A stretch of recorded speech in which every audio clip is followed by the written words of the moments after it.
Ada buku yang amat sangat baik, judulnya Tarikh Ad-Diyanah Al-Yahudiyah, sejarah agama Yahudi.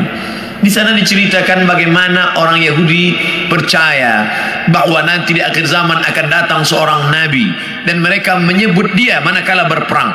Ini Yahudi, ini Bani Ghatafan.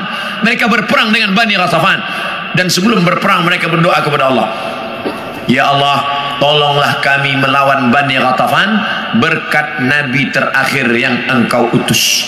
Sudah datangkah nabi terakhir itu? Sudah. Siapa dia? Muhammad sallallahu alaihi wasallam. Mana buktinya? Husain padri Yahudi, dan dia ingin tahu apakah ini nabi terakhir itu. Dia intip dari balik pokok kurma manakala Muhammad sallallahu alaihi wasallam datang. Tala'al badru alaina. Yang lain menyambut Nabi Muhammad, dia perhatikan dari jauh, dia tengok tanda-tandanya. Selepas itu dia pun datang. Engkaulah nabi terakhir. Asyhadu an la ilaha illallah wa asyhadu anna Muhammadan Rasulullah. Selepas itu Nabi robah nama dia menjadi Abdullah bin Salam. Dia pun masuk ke rumah Nabi. Tak lama selepas itu datang orang Yahudi ramai-ramai. Nabi bertanya kepada mereka, kamu kenal dengan Husain? Kenal. Siapa Husain? Padri kami. Siapa Husain? Anak orang baik. Husain adalah orang baik, anak orang baik, keturunan orang baik. Apa kata Nabi? Husain sekarang ada dalam rumahku dan dia sudah Islam. Apa pendapat kamu? Husain orang paling jahat, anak paling jahat, datuk nenek moyangnya orang jahat, dan dia adalah paling jahat di dunia. Kenapa Husain masuk Islam? Kenapa mereka tidak? Karena Husain melepaskan dari segala kepentingan. Sedangkan yang ini masih inginkan kekuasaan, masih inginkan harta benda. Bila aku masuk Islam, nanti aku akan susah, aku akan miskin. Alladzina atainahumul kitab, mereka yang kami berikan Taurat dan Injil, ya'rifunahu kama ya'rifuna abna'ahum. Mereka mengenal Muhammad sallallahu alaihi wasallam sebagaimana mereka mengenal anak kandung mereka sendiri. Nauzubillah, accident, terjadi musibah, hancur muka anak. Lalu kemudian seorang ayah dan bunda datang ke hospital. Kami nak tengok anak kami. Betulkah dia yang kena accident? Nauzubillah. Belum buka wajahnya dah tahu ini anak kami. Dari mana? Dari jari kakinya.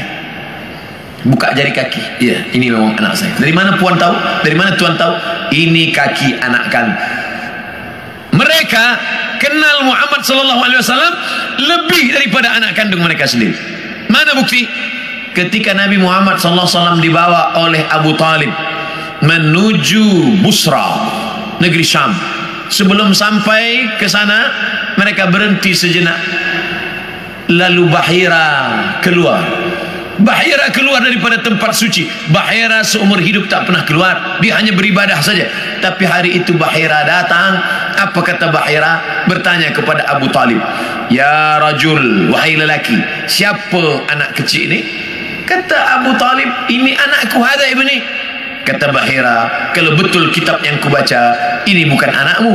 Anak ini yatim, ayahnya dah mati sebelum dia lahir. Kenapa? Karena 3 tanda aku tengok. Pokok kayu bersujud, batu-batu bersujud, dan ada awan yang dari tadi menaungi dia. Tersenyum Abu Talib, ini memang bukan anakku, ini adalah anak saudaraku. Karena orang biasa berkata anak saudara itu anak kita juga. Anak saudara, anak kita. Rumah saudara, rumah kita. Tapi bini dia bukan bini kita. Ini siapa? Ini anak saya.